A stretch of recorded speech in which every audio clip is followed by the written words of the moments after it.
family history, genetics, environmental factors. There's so much we can learn about this, and the teams actually did a really nice job of figuring out how do you be a health detective? Do I have breast cancer? Do I have dementia? Actually, I have dementia in the family. I have heart disease in the family, and I have some genetic stuff. And we're going to explain how you can be smart, and you should know your family history. And take it away. Thank you, Dr. Curnew. I am so excited to show you this webinar and show you everything that we put together. This is a topic that's very near and dear to my heart because my dad suffered from a heart attack over 2 years ago. And it was one of the scariest days of my life, just because I didn't really know what to expect. But knowing that, and the one thing that I regret is I wish I knew more of my family history. And if we all know more of our family history, I feel like we can take more preventative measures and take charge of our health. So that's what we're here to do for you guys today. And we really hope that you guys can learn something. Next slide. All right, so just a little bit of an outline of what we're going to go through. So first, we'll talk about what exactly is family history. Secondly, we'll talk about how genes and the whole genetic story, how that gets passed down. Then we're going to be talking about some genetically linked diseases. We'll be including some heart disease and things like that. And lastly, what to do at your next appointment with Dr. Curnew. Next slide. All right, now, I think the first question that's very important to answer is what even is family history? Now, we can go to the next slide and kind of dive a little bit deeper into, what it means. It's always good to define things. Essentially, in simple terms, it's just a record of health conditions that is in your mostly immediate family, like your parents, siblings, even your grandparents. It could tell you a lot. It could also include habits such as exercise and diet. But why is it important? It's really important because it tells you a lot about your own risk factors, because so many conditions such as cancer, heart disease, diabetes, even Huntington's, which is a little bit more rare, but so many of these things, knowing your family history could tell you where you're at essentially in terms of your risk factor. And the other thing is, if you maybe learn that you might have a little bit of a higher risk factor, it could help you to, develop some healthy habits to try to prevent it as much as you can. The saying that control what you can and ignore what you can't is definitely true here. The last thing is, even sometimes incomplete family history can benefit physicians in this screening process. So the lack of it tells us about something. It tells us that we have to be more cognizant of a particular patient. All right. Now, what is important? So how far should we go back when we're looking at family history? So there are two terms to introduce to you guys. First one is the first degree family members, and second is second degree family members. So first refers to your parents, siblings, and your children. And that's really the most important part when you're looking at your family history. And grandparents can also come into play when you're thinking about your risk factor. But that could be, for first degree, you would be, essentially the 50% of your parents' genes, of your patient's gene can be from your parent, sibling, or child. And for second degree, it's more like 25%. So it's a little bit less important, but it still gives you useful, valuable information. So let's actually pause here for a second. So it's actually really important that you point out is that I get about half my genes from my mom, half from my dad. I will give half my genes to my and same thing. So first degree is actually important. 50% of the genes are shared. Okay, so that will include you, your children, and your parents, and your brothers and sisters will have half the genes too as well, if they're biologic. I stress biologic because when many times people do genetic studies, they find out, the parents you thought or the siblings you thought may not have the same genetics. So that's something, if you ever go into genetics, are you prepared to find out for sure? So there's that's something to think about. Now, I see some circles and some squares. What's the circles and the squares mean? Yeah, good thing you brought that up. So it's good that it's color coded, especially the pink one. So we can see if that is you or anybody watching this, if that's even me, my children, for example, would be first degree relatives, and then my parents, and then my grandparents. So it's a very good example to see this. So you can see the most immediate family members. And then the other green/blue color is referring to your half siblings, aunts, nieces, and nephews, which still gives you information that's useful, but the most important information comes from your first degree relatives. Yeah. So when you do this genetic tree, the arrow is who you are, but what's a round and what's a square? What's a female? What's a male? Yeah, so the square is the male, and then the circle is the female, which tells about who is who essentially in your family tree when you look at it. Yeah. All righty. Well, so we should look at for all disease. Thank you so much. Tell us more. All right, we can go to the next slide, Daniel. And yeah. All right. So something interesting that we found in our research was family history of coronary heart disease significantly increases the risk of the disease in all first degree relatives. So as we talked about in the previous slide, this would be your parents, your children, and your siblings. Myocardial infarction in a sibling increases the risk of coronary heart disease by twofold, and premature coronary heart disease before the age of 55 years in men and 60 in women is more likely to reflect a genetic predisposition. So if someone you know, like a sibling, gets a heart attack before 55 and they're a male, this might suggest that there are some genetics involved. Something interesting that we also found is by having two family members that have coronary heart disease, this also increases your risk by threefold.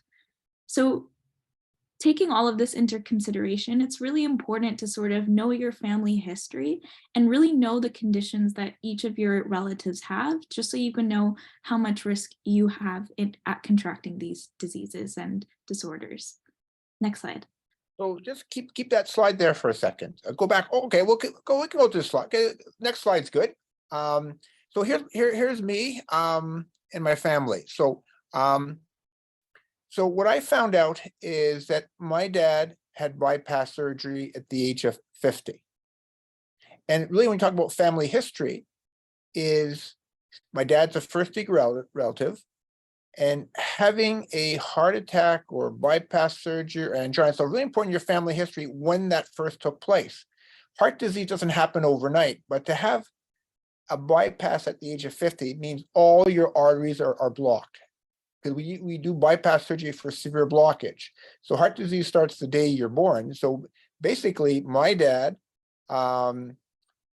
being positive will double my risk. Now, my grandfather had heart disease or had stroke around the age of, somewhere between the ages of 55 or 60. Now, he's a second degree relative.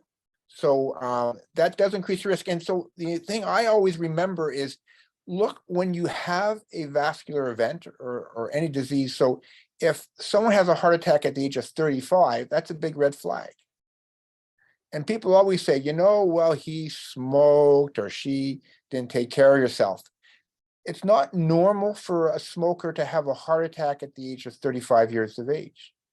And so to me is at least pay attention to what's happened. So just in my family history is that on the mother's side of the family, my grandmother lived to 100 years of age and got a letter from the Queen, and she died of dementia.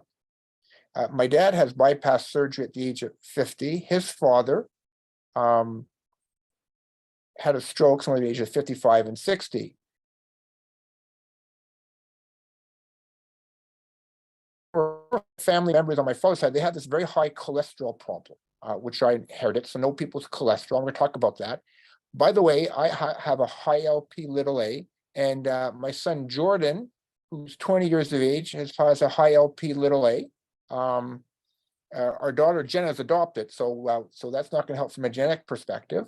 My other son is still afraid of needles, and I'm going to one day stab him myself, and I'm going to measure his lipid values. So really important to think about this. So I'm going to tell you something is that so know when you say family history, if your father had a heart attack at the age of 75, well, that's not really a genetic trait and your risk is not that high. But if your father or your brother had a heart attack at 30, 40, 50, that's serious. And usually women have heart disease 10 years later than compared to men. So just be a little bit detective. So it's not good enough to just say when you have your event, at what age did they first start. For instance, my brother had angina at the age of 40, at 70. So just put the onset and when people die as well. So that's really kind of important. And you can also see is that one of the markers of longevity is what your genes can tell you, and the cheap men's genes we're going to talk about is just your family history. And you can look after yourself. There's my son Josh on we're at the, I'll tell you a little funny story. So is that my son wanted to do a half marathon. I've done a couple marathons way back when. I think I gone running once this year, and my wife decided to register with my son to run the Toronto Half Marathon. She had her worst time ever because I ran as her because she didn't go that day. And I had fun doing a half marathon, and I can finish towards the back and things of that nature as well. But at least I'm out there participating. And by participating and being active, I have my father died of dementia, my mother died of dementia, my brother, who's 2 years older, at around the age of 64, is developing dementia at this stage and falling. So I'm going to do a lot of things, and we'll explain this a little bit later, how I'm going to delay dementia, how I'm delaying heart disease. Also, my dad has diabetes. My brother has diabetes. Guess what? I don't have diabetes. And we're going to talk about what you can do. And knowing your genes is very powerful, because the first time when I looked at my Framingham data, and I realized, and we did something called an artery age. When I was in my 40s, my artery age was that of a 65-year-old. So here I was at 40 years of age, thought I was, reasonably fit. And I said, holy, you know what? My arteries are someone in their 60s. I have to do something about it. And I do, and I try. And if I can do it, you can do it as well. And we're going to explain a little bit more about that. So Athena, at what age did your dad have his heart condition?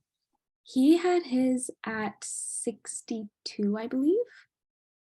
So 62 is sort of that twilight zone about increasing risk. To me, that increases your risk.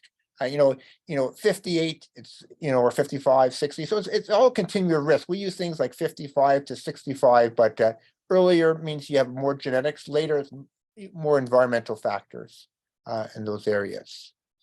Tell us more. Sure. So I feel like family history is something that's often very overlooked. We don't really think about it. We think normally it's more environmental conditions that have to do with their health. But here are some challenges to documenting family history and why it's often overlooked. So firstly, the patient might not remember a family member's age of onset or diagnosis of disease. So age of onset means when they first got the disease or disorder, and the diagnosis may be like the type of condition that they have. Oftentimes in clinic, a lot of patients will say that their aunt had cancer, but what type of cancer are we talking about? Knowing that type of cancer is really crucial information. Secondly, individuals may not have access to all these medical records. Like maybe you don't have any family members present, or maybe they're hard to reach and in long distance places. So that can also definitely pose an obstacle to documenting your family history. And the last thing is there's a lot of variation between how family physicians and physicians in general and how they obtain and document this history. So oftentimes maybe they'll ask very non-specific questions like, does anything run in the family? But that doesn't really tell you a lot. It doesn't really give you a chance to have a lot of details about, again, the age or what type of diagnosis that they had. So when you're in a physician's office, we'll talk about this a little bit later, but it's important to really get into those nitty-gritty details so that way you can give a bigger picture to your physician and tailor your treatment when you're at their office. Next slide.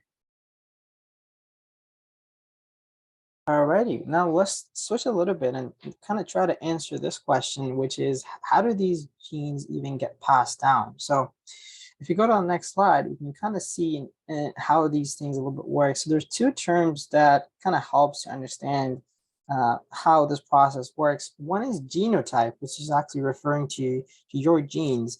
As Dr. Curnew said a few minutes ago, we have one from your dad and one from your mom.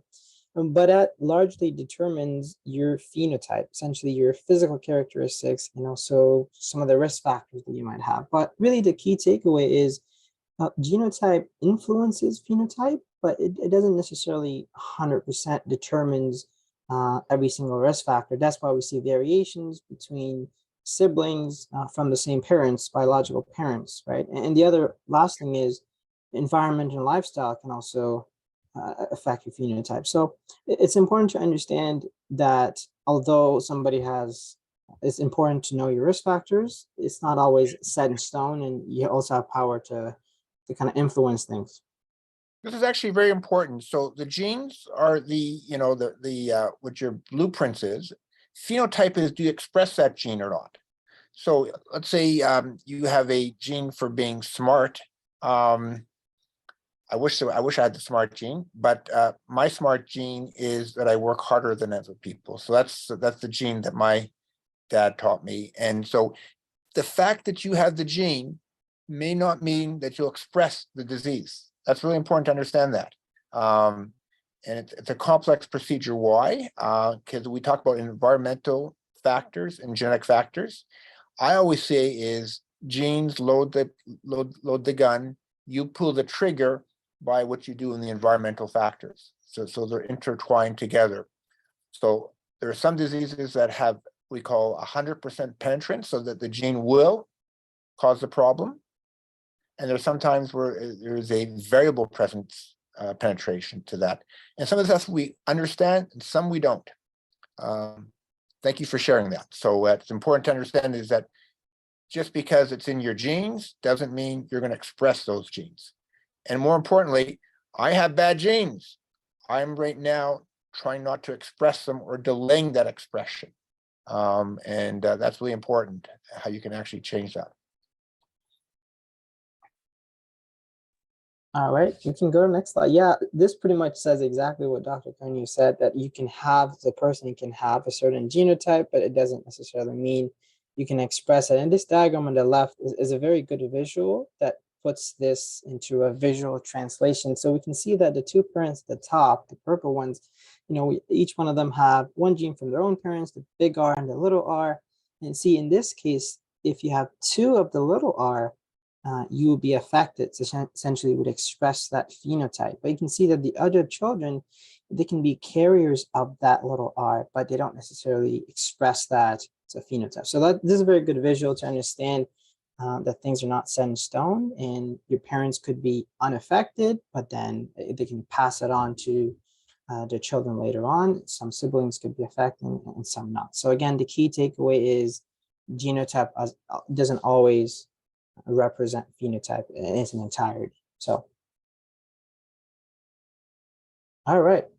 Now, this is a very interesting diagram because it compares two terms that could probably be new to the people that are watching this. So autosomal dominant and recessive. Now, we're not going to focus too much on the terminology here, but you can see on the left and the right side, we have some examples of some common genetic conditions. On the left side, we have a condition called IFH, which we're going to get into more details a little bit later, but it essentially means that you would have a higher predisposition to have higher LDL, which would be a huge risk factor for future cardiac events.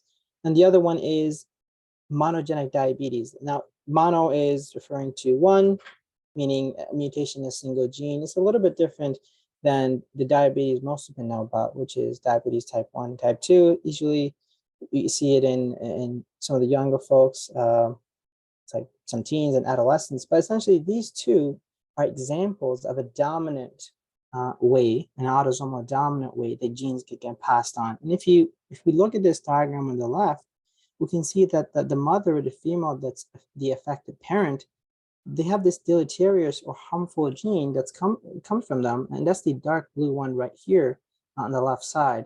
And you see, even if the offsprings, the son and the daughter at the bottom, even if they have that one particular gene, they're going to be affected with that phenotype and essentially have that risk factor. Whereas on the other side, we have the recessive type, which we have two different examples of it. We have a certain cardiomyopathy, which is we're going to explain later on, and the other one is sickle cell anemia, which is when your red blood cells don't have the beautiful looking crescent shape, which is not ideal to have.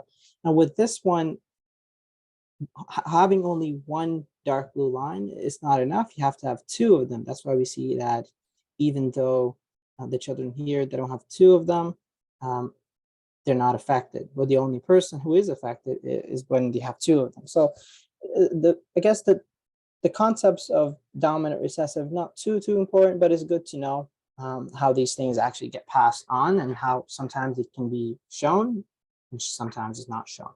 So, all right, now let's get into some of the diseases that could be genetically linked and some of the ones that are genetically linked. The first one is one of the autosomal recessive types that we just mentioned on the previous slide. Now, this one is called hypertrophic cardiomyopathy. This is pretty much when your heart, if we look at the diagram on the right, we can see a visual of it perfectly. We can see that the left heart is more normal heart, and we can see the middle part is not as thick as the heart on the right side. So what that does is it could, affect the elasticity of heart, which again puts you at risk of future cardiac events. But what it is with HCM is that it can be diagnosed at various ages, but so often it gets it could be not diagnosed, as in you don't have symptoms per se, but it can lead to or increase your risk of sudden cardiac death. And I actually have a personal experience with this type of cardiac myopathy, not from my own biological family, but actually in the summer, I asked my mom about this. One of her closest friends, she experienced a sudden cardiac arrest. Now she's doing a lot better now, but I asked her husband a while back, I think it was a few weeks ago, and she was in rehab in downtown Toronto. And I asked, did you guys finally figure out what the cause was? Because it was sudden. She was in her early 40s, and apparently a hard-to-term cardiomyopathy. So I'm not sure if it was exactly this, but the reason I brought that up is because I've asked some more questions, and apparently it runs in the family for them. So that's a very good indicator for whoever is watching, that it's very good to be curious about your family history. Sometimes we tend to negate it and think that it's not going to happen to us, or but again, as Dr. Curnew said a few minutes ago, if it happens in men in their 30s, or for women 10 years later in their early 40s, it's always a good thing to know, to just be cautious and cognizant and prevent any cardiac complications. So this is actually the most common form of sudden deaths in young people. It's usually exertion related. So typical event will be a young person in their teenage years or in their 20s will be doing some form of exercise and collapse and have a cardiac arrest because the heart muscle is thickened. It's a disease of something called the genetic disorder of sarcomeres. Sarcomeres are part of the cross links in the muscle fibers of the heart that makes it contract. It becomes abnormal. And we know about 60% of patients will have a positive genetic mutation. Some we do not know. So we're actually learning about this. So really important is someone passes out with activity, someone who's died in their 20s, 30s, and 40s is a marker for this potential gene as well. And roughly 1 in 500 people carry this problem. And we don't know, and some can present much later in life, but the vast majority of the killing forms are usually in younger in life.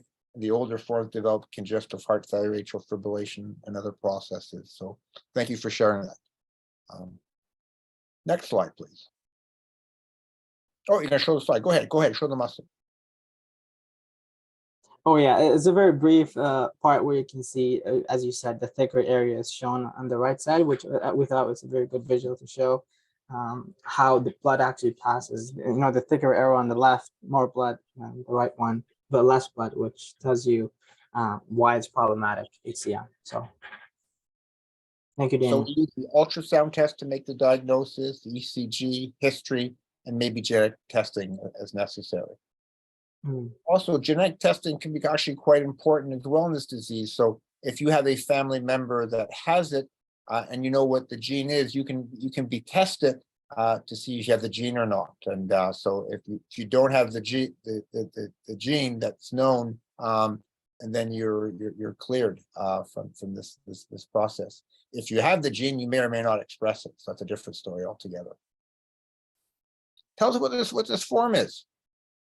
Yeah, wonderful. So this is one of our trusty old blood work requisition forms at your appointment. I'm sure you've heard Dr. Curnew say really fast, did we give you any requisitions for blood work? So this is one of those sheets, and it's really, really useful. Daniel, if you could click twice, I'll show you which tests we're going to be talking about. So the first one is all to do with cholesterol. So we have your HDL cholesterol, your LDL, which is also known as the bad cholesterol. And then in the bottom right-hand corner, we have something called Lp(a). I'm sure you've heard Dr. Curnew mention this 100 times, and we also have some webinars on this, but it's a really important genetic factor that we're going to be talking about and how that kind of plays into your family history. So you can find these values on your blood work, and also when you get it back from the lab, you can look at and see what range you're kind of in and see if does it ring any bells. And so we're going to be talking about some cholesterol related family conditions. So next slide. All right, so the first one that we're going to be talking about is familial hypercholesterolemia. It's a very long name, but all it means is that you have high cholesterol that runs in your family. So this is called an autosomal dominant disorder. All this means is that your parents, so for example, your father had a 50% chance of having an affected child, and it's something that can be passed down. So it's one of the most common monogenic disorders, and it affects 1 in 250 people, and it ultimately increases the likelihood of having coronary heart disease at a younger age. So what does this do? What's happening in this disease? So there's a mutation in this LDL receptor gene, and it basically leads to increased levels of your bad cholesterol, which is the LDL cholesterol. And so this can basically result in poor packaging, making the receptor and the recycling of LDL cholesterol. So it just stays in your bloodstream. A good analogy that I like to think about to explain this is if you have a malfunctioning garbage disposal in your kitchen sink.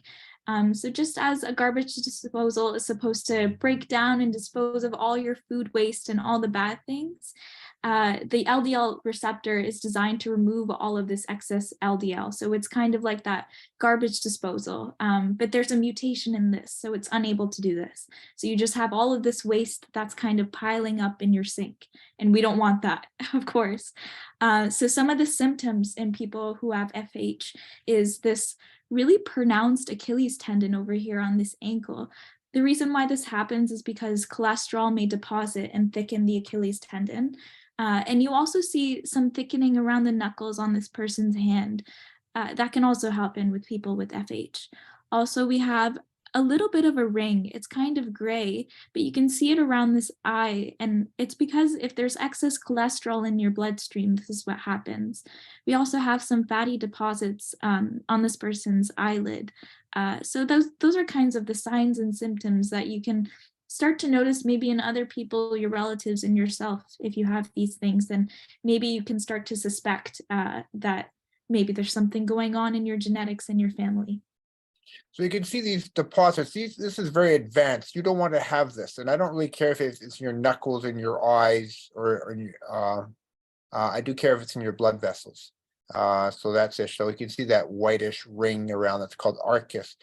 And it's called arcus senilicus. And well, if you get to the age of 50 years of age, it's less of a genetic issue. And how deep these are. So these are really examples, and I hope nobody has these. To me, that's important. Tell us more. Sure. So as I mentioned before, there is something called Lp(a). So how does this relate to familial hypercholesterolemia?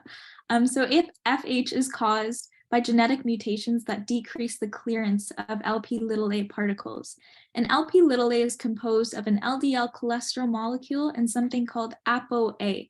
And this increases the likeliness and your risk for heart disease. So if there's an increased Lp(a) value, this could suggest that there's a genetic component to your high cholesterol value.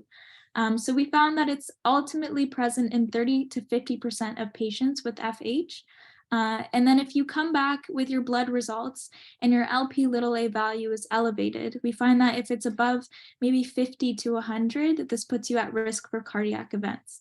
And we have a little diagram over here that once you see that there's this Lp(a) buildup in your arteries, it's harder for the blood to pass through, and it can actually damage the heart wall, and it can impede your blood flow. So this is what we want to try and avoid.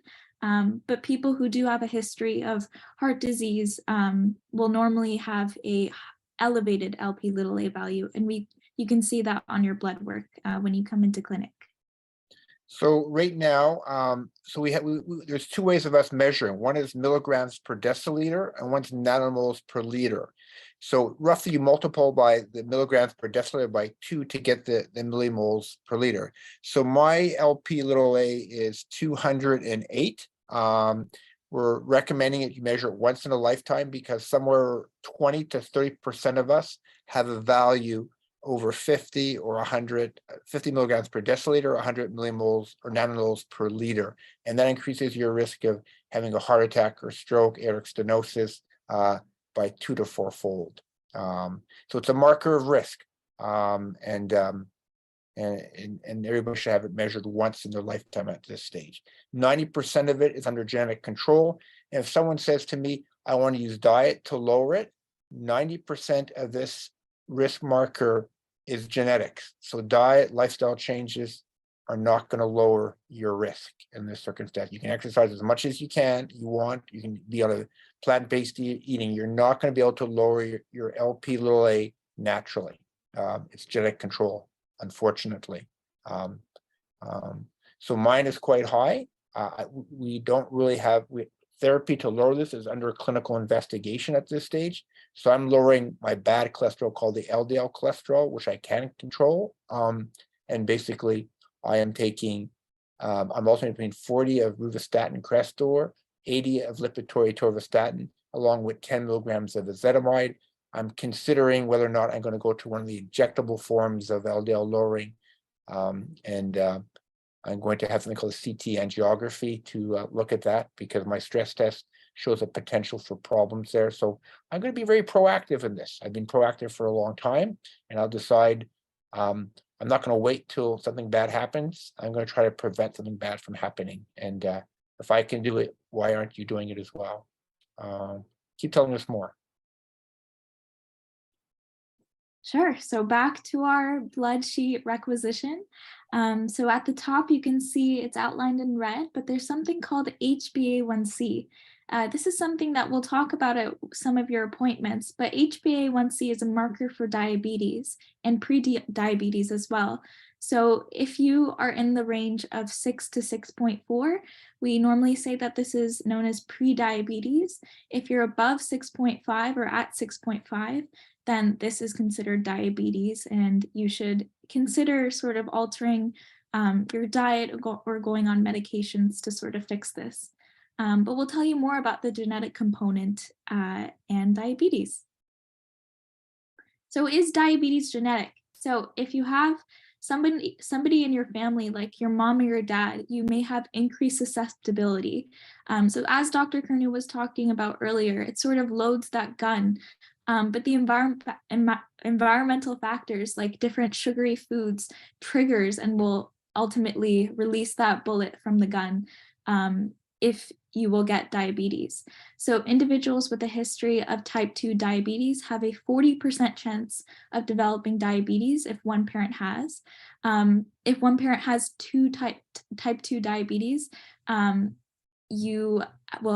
if both parents have diabetes, then you have a 70% chance. So you can see how that increases the more relatives and the more first degree relatives have that. So this is ultimately important because then you can sort of alter your diet. So high blood sugar damages your blood vessels in terms of cardiac health and the nerves that control your heart. So it's important to monitor maybe high sugary diets that may trigger diabetes. And also the fact that it links to high blood pressure may hurt your heart health in the end. So this is a lot of scary information, but what can you do if you have a family history of diabetes? The first thing is to check your HbA1c levels from your blood work. Dr. Curnew will always order this. So it's good to have a value that's lower than 6, just so it doesn't put you in that range of pre-diabetes or diabetes. The second way that you can sort of check and monitor your health is to check your sugar levels when you can. Normally lower than 7.8 is great, so we encourage you to do that. And lastly, you can monitor your diet for foods like, for example, white bread and carbohydrates. Things like those have a lot of sugar, and also white rice or white pasta can tend to alter your blood sugar levels. Next slide. I'm back again. Sorry, I lost my internet connection. At least I didn't have an episode of sudden death. So what was the last thing that I said that came through? Oh, I'm not sure. I thought we had I thought you had told us to continue on, Dr. Curnew. Oh, no trouble at all. So basically, what I'm saying is that you see, I know my numbers, and you should know too as well, and do steps to do this. So lifestyle changes. You can actually put diabetes into remission. We have a nice video about that. Losing 20 pounds can put diabetes into remission if you keep it off for a number of years. So what you eat, how much you exercise are really important. And your lifestyle changes can have a great impact on preventing things like, or delaying diabetes. I would say preventing. I think delaying is a better thing. Naive to say that I'm going to prevent this from happening. I can certainly delay it. Keep going. Keep telling us more. Sorry, I was muted. Another thing that we wanted to talk about was obesity. So obesity can definitely have a contributing factor into your cardiac health. The more overweight you are, the harder it is for your heart to pump blood to the rest of its tissues and to function. So something like obesity is multifactorial. So what does that mean? So genetics can come into play, and environment can also come into play as well. So genetics, so certain ethnicities have a higher risk for obesity. So maybe if you are Indian, you are more susceptible to being obese just naturally by your genes. There's also point mutations as well that might sort of change that as well. When looking at environment, things like food accessibility may also affect your ability to sort of monitor your food intake. Like if you live in a country where there's not that much food, or there's food scarcity, then maybe that might impact your ability to feed themselves. Or maybe if you live in a culture where predominantly there's fatty foods, then maybe that might increase your risk as well. There's also things like behavior, like how willing are you to sort of make healthy changes, and also what does your diet look like on a daily basis, and how many nutrients are you getting?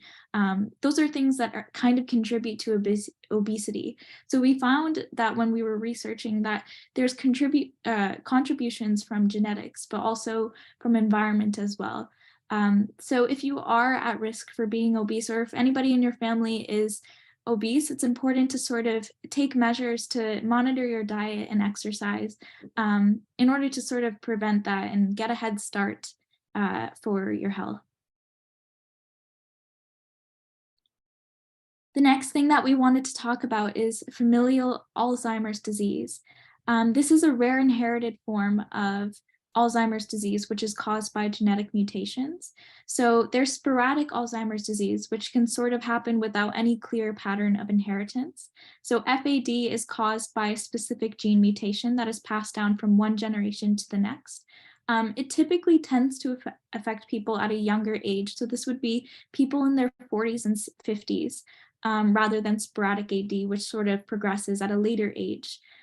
So the symptoms of FAD would just be memory loss, cognitive decline, and behavioral changes, but it happens at a much more faster rate, and that's what we're noticing.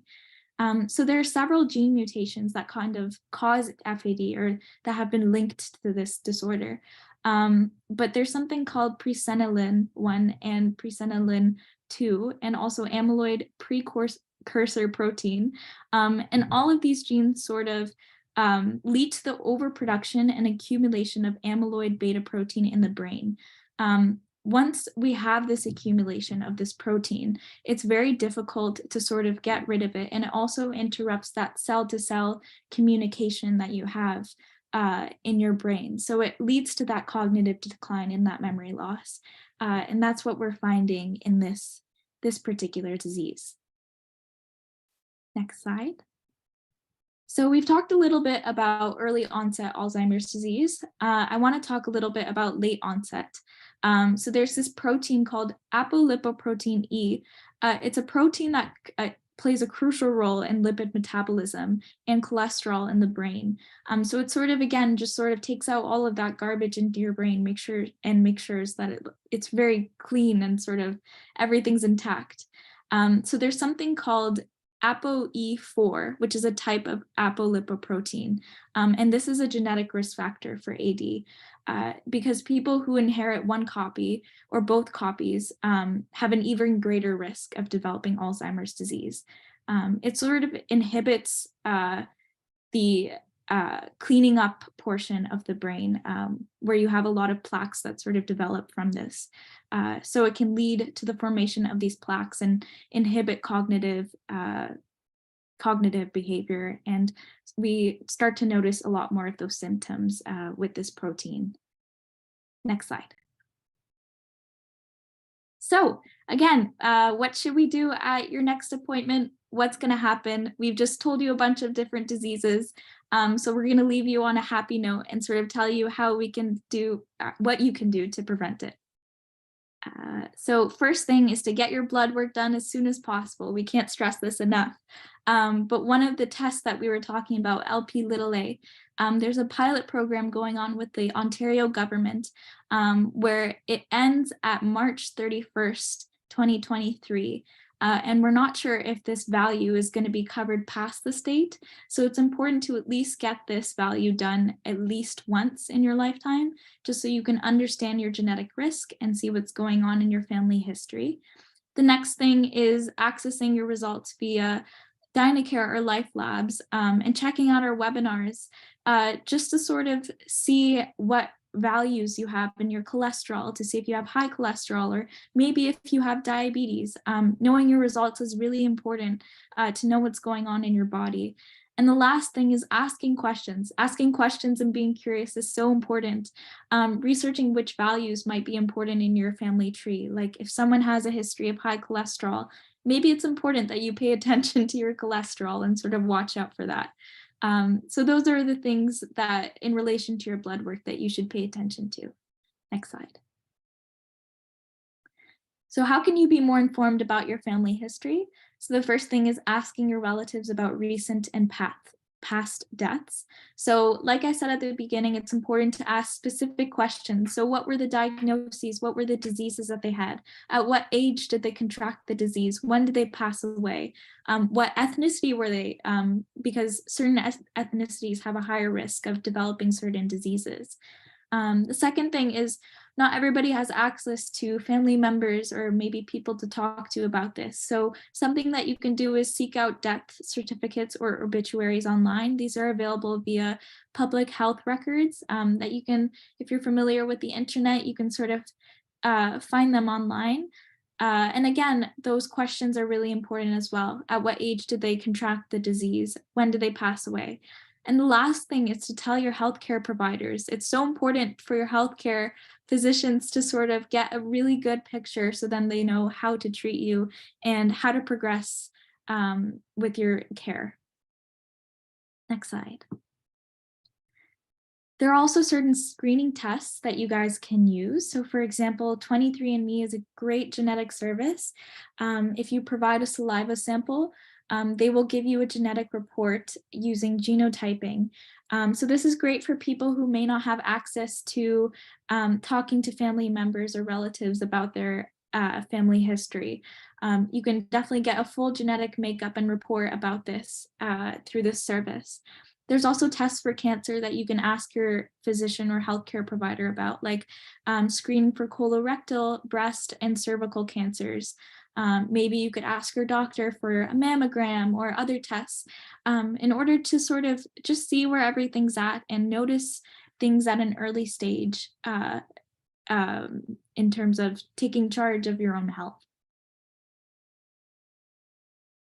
So we thought we would provide you with the list of important diseases just to look out. So these are the kind of important things that will typically run in the family.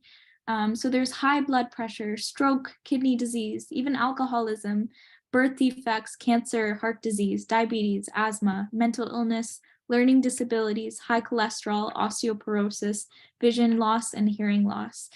So these are the kind of diseases that when you hear about in your family history should sort of ring off an alarm bell in your head, just so you're aware of what you could be at risk for. And of course, this is just a select few, there's many more, but you can always take note of any disease that anybody has had in your family just to be a little bit aware for yourself.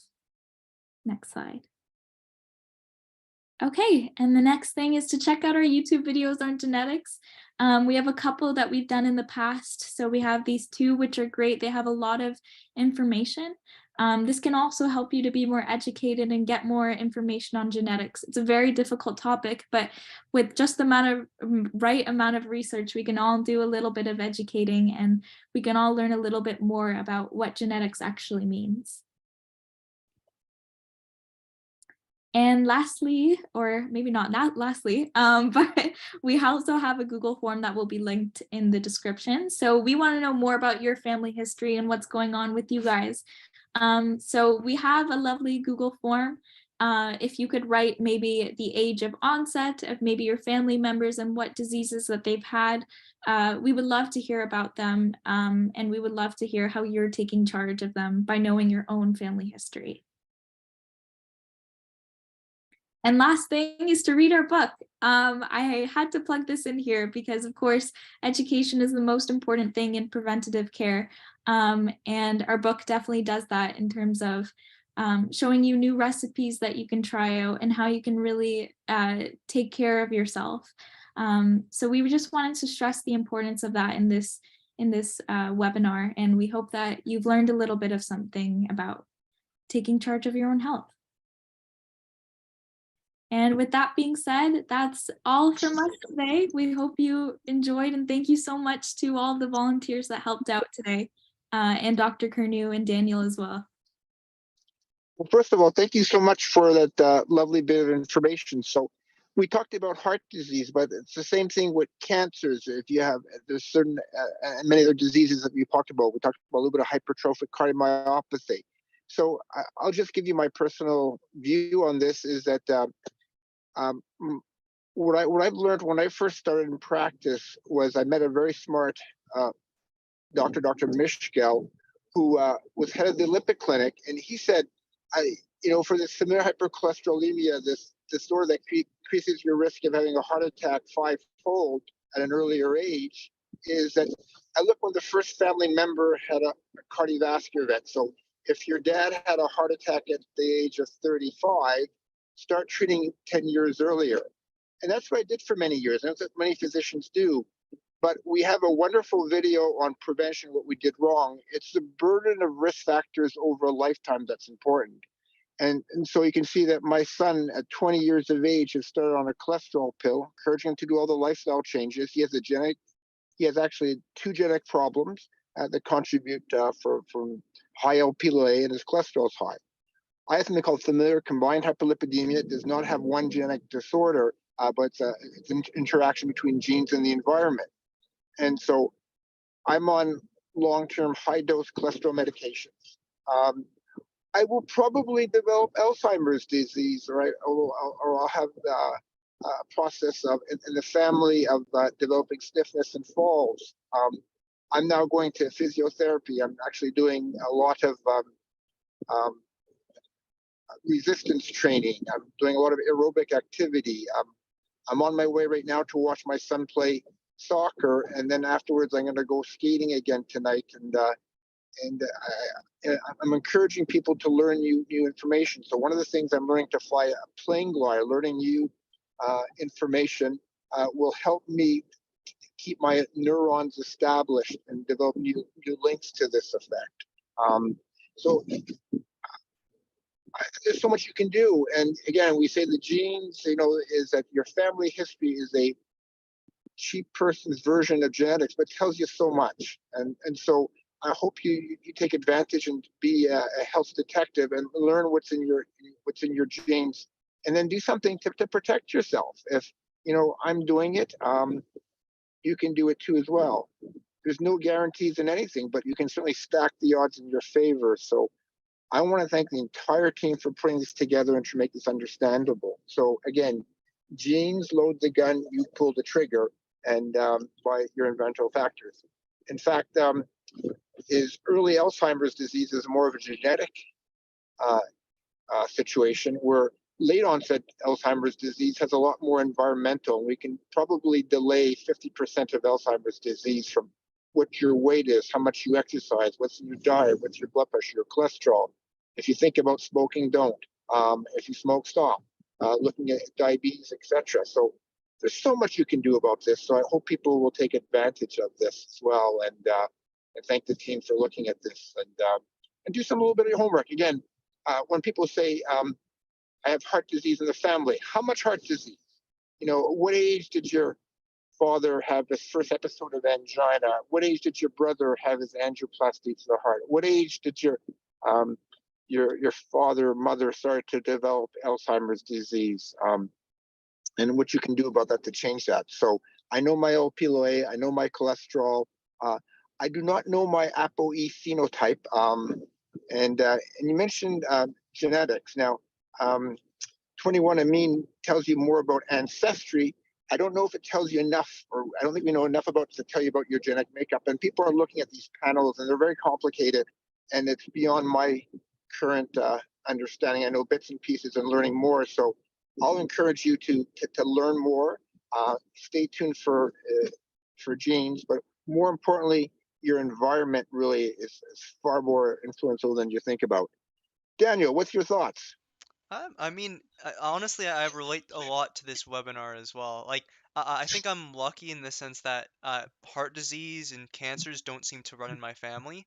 But what seems to run in my family specifically is arthritis. So, both my parents in their, late 40s, early 50s ended up getting arthritis. So there's probably a good chance that it's one of those ones where it's both environmental and there's a genetic component to it, and I probably will get arthritis in the future, but knowing what I know and knowing that it runs in my family, it's putting in more effort now when I'm young, to try and delay, the chance, or not just delay the onset of arthritis for me. So that's like going to the gym, exercising regularly, but not putting too much strain on my joints and stuff like that. So, but all the things that we really talked about in today's webinar, I think it's really important, even if it's not heart disease, if it's cancers or arthritis or diabetes. I think a lot of the stuff that we talked about is highly applicable to these conditions and these disorders that have, at least some genetic component to them. Good thoughts. I want to thank the team for putting this wonderful webinar together. And I know everybody is going to make sure that they get the appropriate blood work at the right time, and that they're going to be a good health detective, and I'm going to share that information. So look at the videos. And one of the things that to help prevent your Alzheimer's disease, I think everybody should spend 60 hours a year looking at our webinars and learning these thoughts. That will help delay your Alzheimer's disease as well, making you smarter as well. So I think we'll end here and do something healthier to make yourself live today and live longer, better for tomorrow. Thank you so much, everybody, for participating. Perfect. Have a great night, everyone.